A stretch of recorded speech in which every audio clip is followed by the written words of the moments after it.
வணக்கம் மக்களே. இன்றைக்கி நம்ம இந்த வீடியோவில் தென்னிந்திய சினிமாவுக்கே ஒரு லேடி சூப்பர் ஸ்டார், கடைசி வரைக்கும் நடந்த ஒரு சோகம், நடிகையோட இன்னொரு பக்கத்தை பற்றி தான் இந்த வீடியோவில் ரொம்ப விரிவாக பார்க்கலாம் வாங்க. திரையில் ஜொலித்தவங்கெல்லாம் தன்னோட தனிப்பட்ட வாழ்க்கையில் நிறைய கஷ்டங்களை எதிர்பார்த்துட்ருக்காங்க. சில சமயங்களில் அது வெளியே வந்துடும், பல சமயங்களில் சம்மந்தப்பட்டவங்களுக்கு மட்டும்தான் வெளிச்சம். அப்படி ஒரு நடிகை தான் இவங்க. நடிகையாக நிறைய கதாபாத்திரத்தில் அசத்திருக்காங்கன்னே சொல்லலாம். இதில் மாற்று கருத்தே இல்லைன்னு கூட சொல்லலாம்.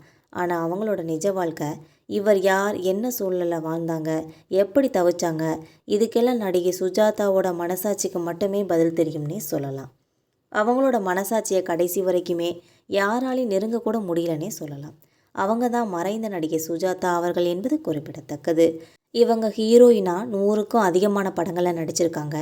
200க்கும் அதிகமான படங்களில் ஒரு அழுத்தமான கதாபாத்திரத்தில் நடிச்சிருப்பாங்க.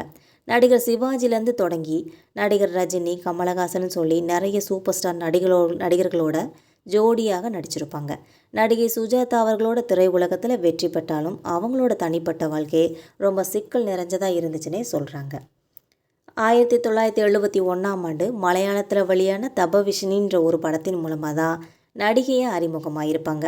இயக்குனர் கே பாலச்சந்திரால தான் அவள் ஒரு தொடர்கதைன்ற படம் மூலமாக நம்ம தமிழ் திரை உலகத்தில் காலடி எடுத்து வச்சுருக்காங்க.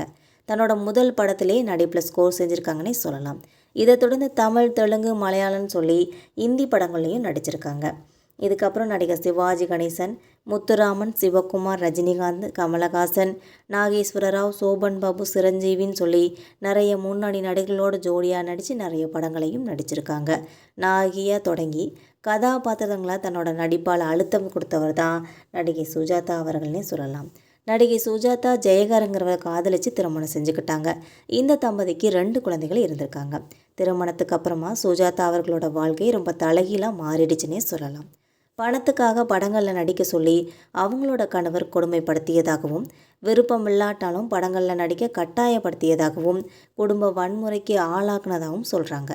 இந்த கட்டுப்பாடுகள்லேருந்து நடிகை சுஜாதாவால் மீள முடியலன்னு சொல்கிறாங்க. ஆனால் உண்மை என்னென்னு நடிகை சுஜாதாவுக்கு மட்டும்தான் தெரியும். ஒரு கட்டத்தில் அவங்க ஏதோ நெருக்கடியில் இருக்கிறாங்கன்னு சொல்லி திரைத்துறையினர்களாக தெரிஞ்சிருது. ஆனால் அதற்கான தீர்வு நோக்கி போகிறதுக்காக யாராலும் சுஜாதாவை நெருங்கவே முடியல. அதற்கான வாய்ப்பை அவங்க கொடுக்கவே இல்லைன்னே சொல்லலாம். நடிகை சுஜாதாவோட கடைசி தமிழ் படம் வரலாறு. இதில் கனியாவோட அம்மாவாக நடிச்சிருப்பாங்க. 2006 தெலுங்கில் வெளியான ஸ்ரீ ராமதாஸ் இவங்களோட கடைசி படம்னே சொல்லலாம். உடல்நிலை குறைவால் பாதிக்கப்பட்டிருந்தாங்க. இதுக்கப்புறம் 2011 காலமாயிட்டாங்க என்பது குறிப்பிடத்தக்கது. மக்களே, நடிகை சுஜாதாவை பற்றின இந்த தகவல் உங்களுக்கும் பிடிச்சிருந்தா மறக்காமல் நம்ம சேனலை சப்ஸ்கிரைப் பண்ணி பெல் ஐக்கனை கிளிக் பண்ணி வச்சுக்கோங்க. அப்போ தான் நம்ம போகிற டெய்லி வீடியோக்கள் உடனுக்குடன் நோட்டிஃபிகேஷனாக வந்து சேரும். தேங்க்யூ.